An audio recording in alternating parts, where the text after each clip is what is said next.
যতীনকে বলতে হয় না। এখানে যতীনের চায়ের দোকানে চা খেতে এসেছিল নরহরি। নরহরির অভিন্ন হৃদয় বন্ধু অতীন সুন্দরবনের ভালো চাষি। সুন্দরবন থেকে যখন ফিরল তখন বলল যে নরহরির সাথে তো দেখা করবই, কিন্তু যতীনের দোকানে তো এক কাপ চা না খেয়ে যাওয়া যায় না।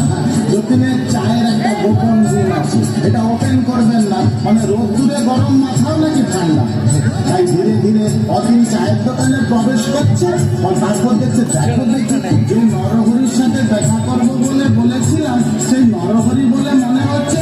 খবরের কাগজ উল্টো দিকে মুখ করে পড়ছে তো, তাই অতীন ধীরে ধীরে চায়ের দোকানে ঢুকছে।